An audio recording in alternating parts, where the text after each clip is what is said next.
Hi, my name is David Whaley, and I'm the creator of The First Tree. I also voice a character named Joseph.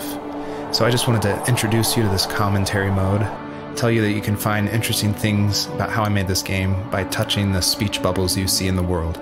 So I hope you enjoy it.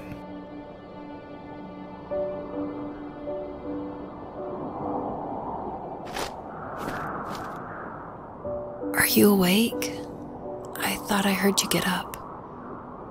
Yeah, I'm awake. Sorry, I just can't sleep. Are you thinking about him? Yeah, a bit. Usually get back to sleep, my love. I'm fine. No, it's okay. What else is on your mind? I don't know. It seems weird, but I had one of the most vivid dreams of my life. I saw a fox on a snowy mountain, just looking confused and worried. Those eyes. I can't get those eyes out of my head. She was running in the windy snow, looking for something.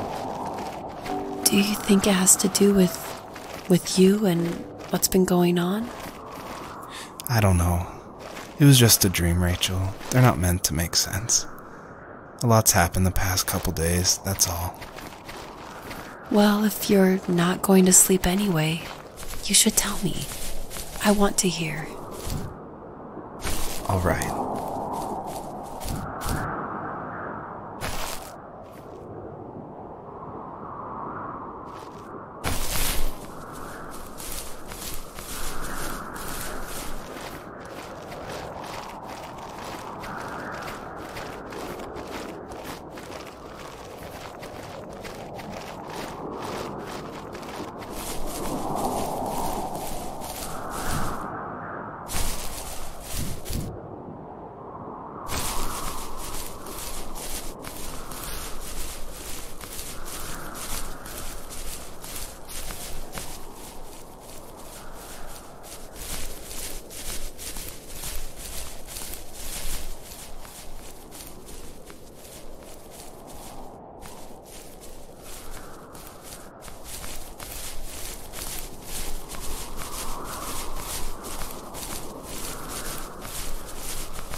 I'll try not to spoil too much since a lot of this game ties into the very last act, which is the epilogue, I call it.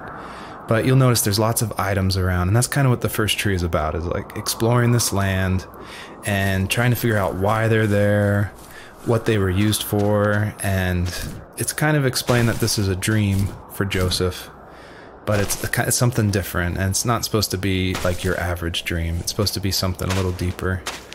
So pay attention to all the items that are around and try to figure out how they tie into the story.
I'll try not to spoil too much since a lot of this game ties into the very last act, which is the epilogue, I call it.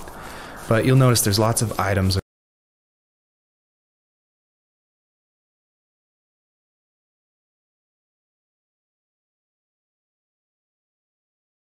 around, and that's kind of what the first tree is about, is like exploring this land and trying to figure out why they're there, what they were used for, and it's kind of explained that this is a dream for Joseph, but it's something different, and it's not supposed to be like your average dream. It's supposed to be something a little deeper.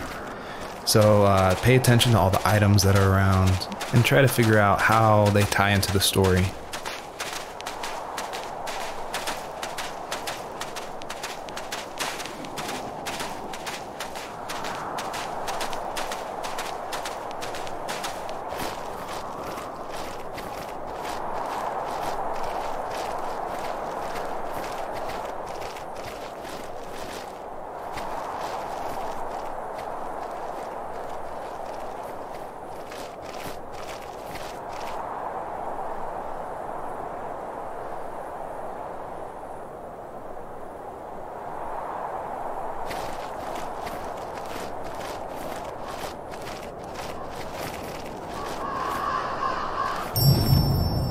So it's usually at this point where people say something like, "This is not the kind of game I was expecting." And that happened a lot at PAX West when I showed it. We'd have little kids play it, but then they see a dead fox cub, or a kit is technically the word, but cub sounds, I don't know, it sounds better. Like Wes Anderson uses it in Fantastic Mr. Fox, so I thought cub would be alright. But anyway, having this game, I wanted it to be more serious. This game is based on dealing with the death of my father, which was the hardest thing that's ever happened to me and my family. But I don't want to talk about it here, and I didn't want to talk about it with anybody really to this day still. It's very personal. And that's why I made this game. That's exactly the reason. Because I wanted to get those feelings out and like communicate with people without like talking about it. And so that's what the first tree is. It's me dealing with my feelings, and it was a personal project, and it was just me, and it actually, like, I'm really glad I made it, but it wasn't easy to make, I guess is what I'm saying.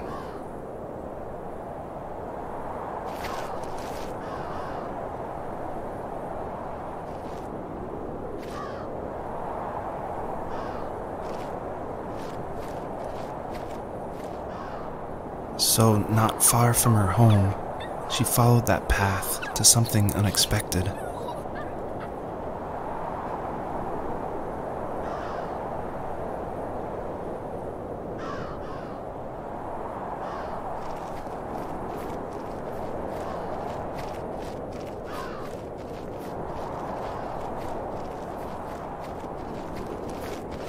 She couldn't stay, though. She had to find her other two children. So she took that path. She followed it towards something ancient. Something with answers.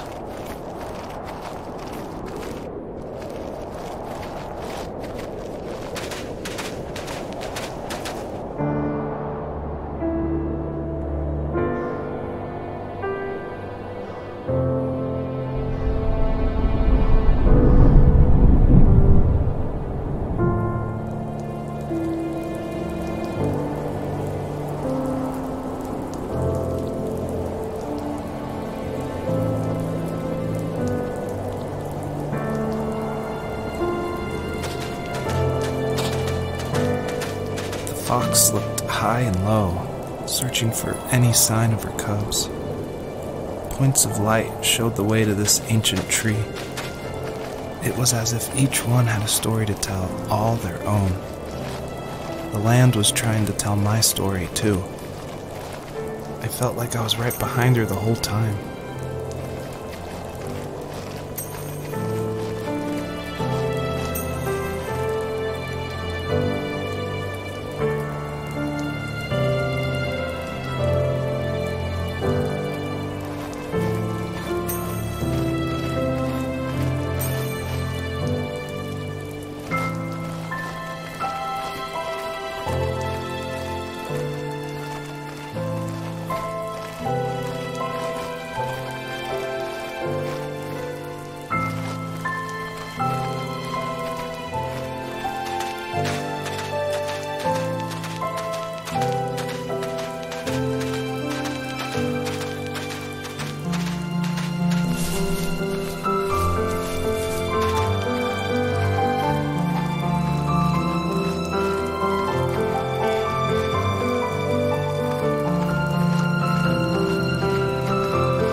feel like one of the best ways to make an exploration game feel worth it, or to reward the player, is to have as many secrets as possible.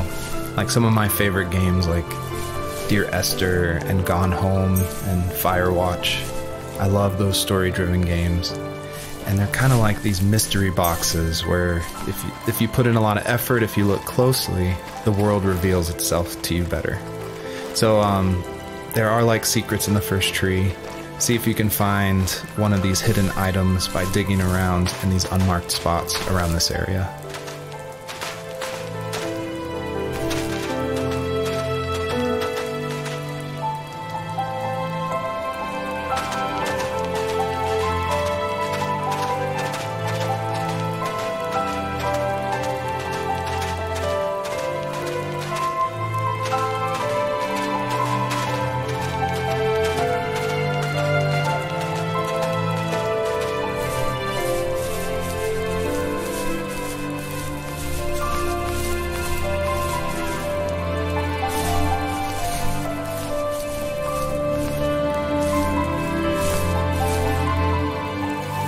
As a kid, did you ever do show and tell in your class?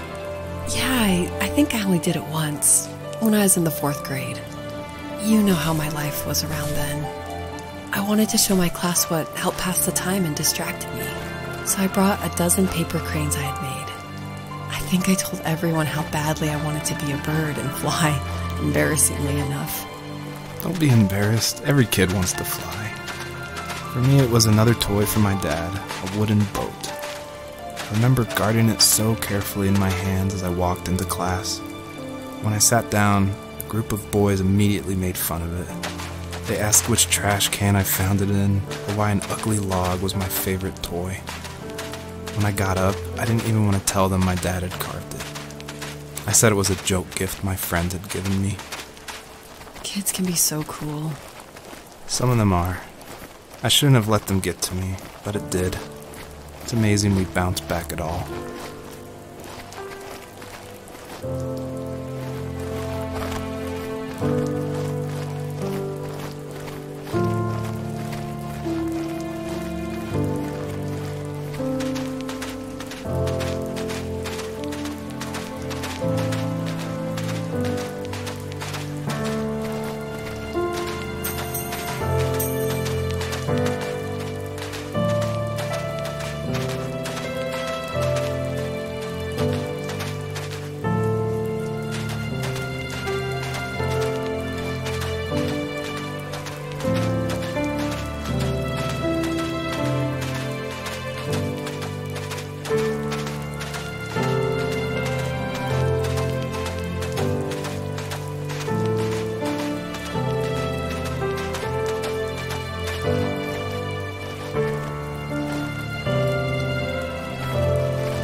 wood for a living?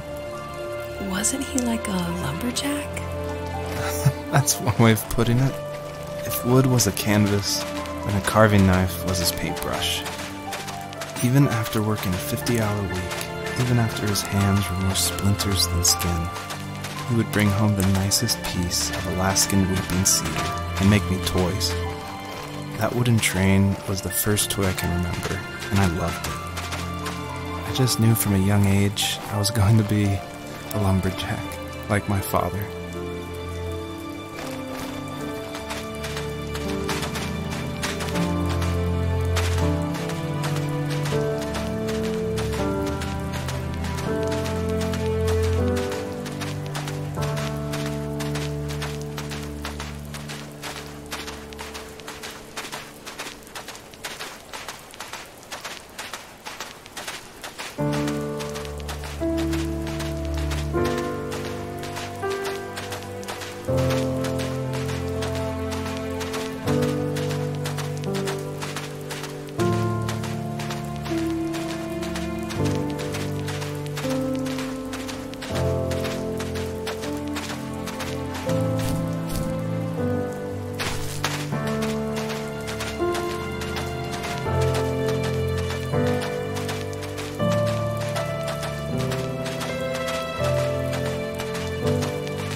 I feel like one of the main reasons people play small indie games is because they are so personal and intimate. So I tried to put myself into this game as much as possible. So almost all the vignettes or little stories you hear in this game, they come from my childhood, where I grew up in the middle of nowhere in Central Virginia in the United States. So yeah, that's probably why I love games like this so much, where you explore this open, wide environment and just find interesting things, because that's exactly what I did as a kid.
A lot of people have gotten confused why Joseph's father is called a sourdough, and it's not stated outright at the beginning of the game, but Joseph and his dad, they grew up in Alaska. And I don't have a real connection to Alaska except through friends who lived there, and it was also the place that me and my dad were going to go right before he passed away. But I love the idea of Alaska being like this beautiful solitary place.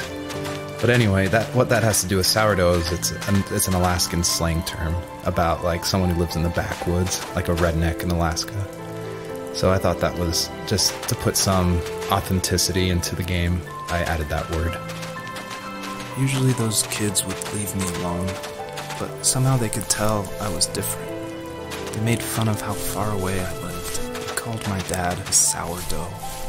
I was a blabbermouth as a kid, telling my dad stories I made up for hours. But after that show and tell, I didn't tell him much anymore. He didn't know exactly what was wrong, but his best guess was that the toys he carved weren't cool enough. He carved me a tank and tried to tell me what it was like to be in a real tank as a serviceman. I didn't know your dad was in the military. Yeah, in the army. The sad thing is that I'd pretty much forgotten until just now. There's so much I still don't know about him. I'm sorry. He knows how much you love him. You're going to see him again soon and have some closure, I'm sure.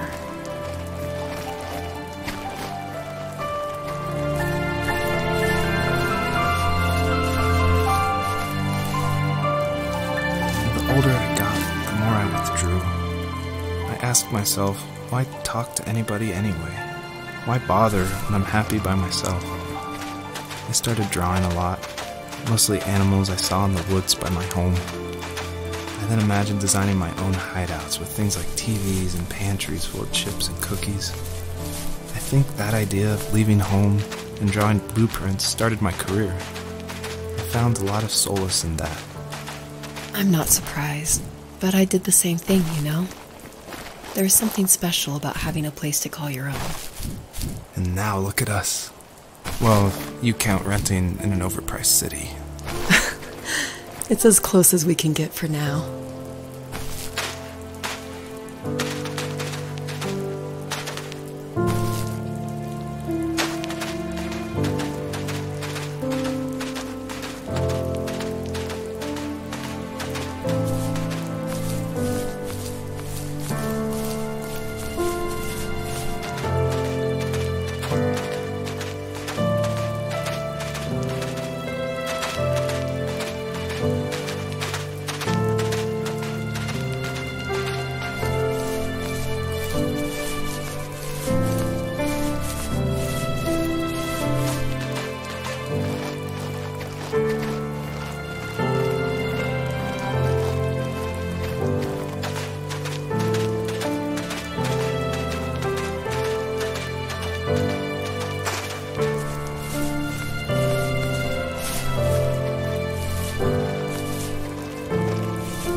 My teenage years were full of sketching, angst, and trouble. I wasn't popular or unpopular. Maybe just forgettable. I guess that gave me a sense of freedom. So I hung out with crazy kids, doing crazy things, even though I mostly just watched the chaos ensue. We did it all. Put fireworks in mailboxes, hide roadkill in people's garages, break windows of the barber shop in Anchorage. My dad was furious, but he was so busy working he couldn't do much to stop me from going out. I think being an adult means there's no one to stop you making hard decisions. He had to make a living, and he couldn't be in two places at once. Yeah, I realize that now. But at the time, I was sure he was more interested in growing his business than what was going on with me. This is the level that I showed at PAX West, which was a crazy dream come true that this hobby project was being shown next to all these amazing indie games. So I decided to show this level because it's smaller, there's like some jumping puzzles, and I thought it was a good entry into the game. But the one thing I can't seem to forget is, right before we opened to the public, there was an indie dev superstar. Like, you've definitely heard of his games. And I was like terrified. He wanted to try it out. So I said, of course, like, please give me your feedback. And he was super nice, super talented, of course. But this embarrassing bug happened, which I'd never seen before in my life, where when he dug the item up, he jumped right after, and it created the dust cloud to permanently be on the rest of the level. It wouldn't turn off. So it looked like this fart cloud following the fox as it just kept running with this beautiful music and serious voiceover. And it was horrible. I think about that every time I look at this level. But, you know, I was able to fix it, so I'm glad someone could at least find that bug.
He was working another late night, and my friends were over, saying how bored they were and how they had come all the way out to my house for nothing.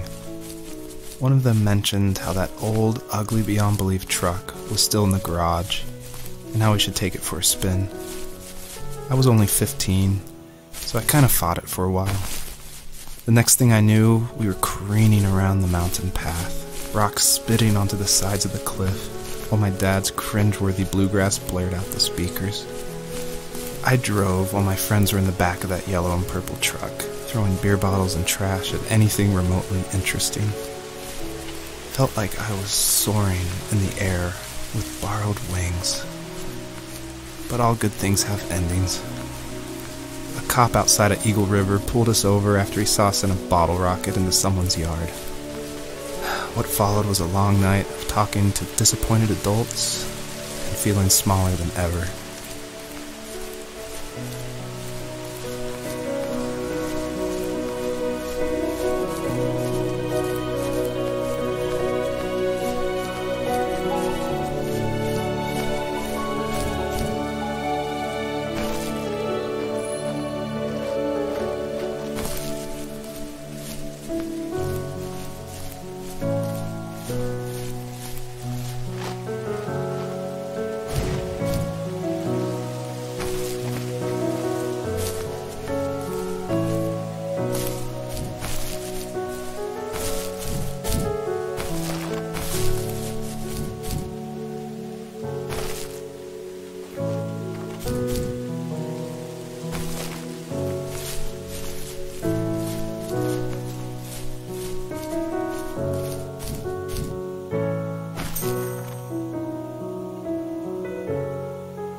After he drove me home from the police station, I blew up at him, saying how I never wanted to be like him, how I was going to be someone and leave that hick icebox for good. He just looked forward at the road with tired eyes. I took out that bluegrass tape from the cassette deck and chucked it out the window. In my sage teenage wisdom, I thought I proved the ultimate point. But my dad had a different idea. He slammed the brakes, slowly bowed his head while gripping the steering wheel, and finally looked at me. All he said, like it was a polite request, was, "Make this right." I sat there in silence, fuming, but I eventually got out and combed every square inch of the woods, muttering profanity after profanity. I found it 30 minutes later, near a small waterfall off the road. I went back to the truck, put the wet tape back in, and sure enough it worked. We didn't speak another word to each other the rest of the night. Wow, I knew you were a crazy teenager, but... It's hard to believe, isn't it? It surprises me too. It's like I didn't really know who that kid was back then. I bet my dad thought the same thing over and over. It's almost like he was saying, "Make this right," to himself, more than to me.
You may have noticed there's a little pond here, and believe it or not, I tried everything I could to get swimming working in this game, and I just could not do it, unfortunately. And so all the water in this game you can just stand in, which is, it still like bums me out, but the systems were not working, it was buggy. So I just had to throw it out, which, you know, I think it's okay. Like, I wish it was there, but again, the focus of this game is on the story.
My biggest hope for the players that are playing is that they realize how similar these two parallel stories are, of this fox looking for her missing cubs, and also of this son reconnecting with his father.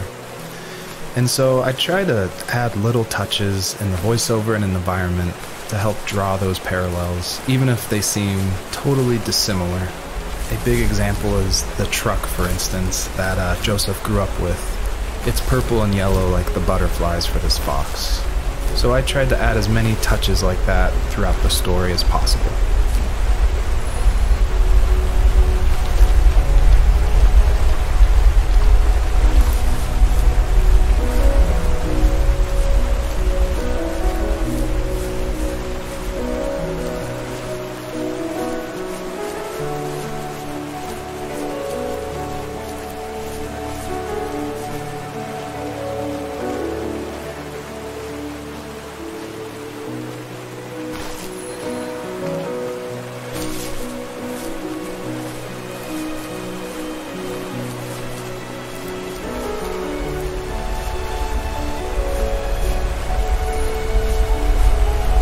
My friends would laugh about that night and talk about how crazy it was, and I laughed along, pretending it didn't bother me.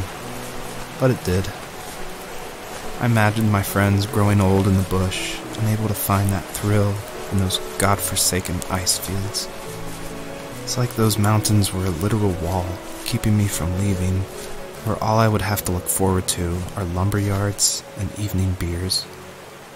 I had to climb over. That was my only goal for a long time.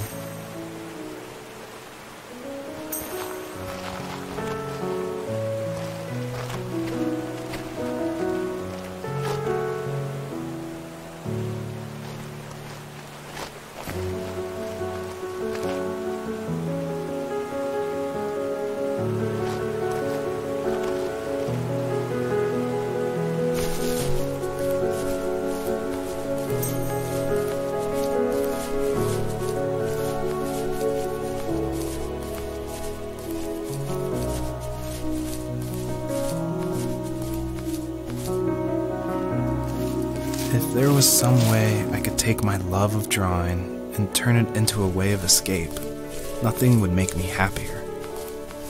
I wanted to create instead of tearing trees down. I wanted to move to the lower 48, not because I hated it there in Alaska, but I hated the idea of it. It's like all of that spite inside me had created this monster which followed me around my whole teenage years. I put so much energy into doing what others didn't expect of me. Why did I do that? There's one fact you're forgetting, though. If you didn't have that fire in you, we probably would have never met. You're absolutely right. Maybe the destination is all that matters in the end. But then why am I awake? Why am I seeing this fox go on her journey? And why can't I stop thinking about my dad?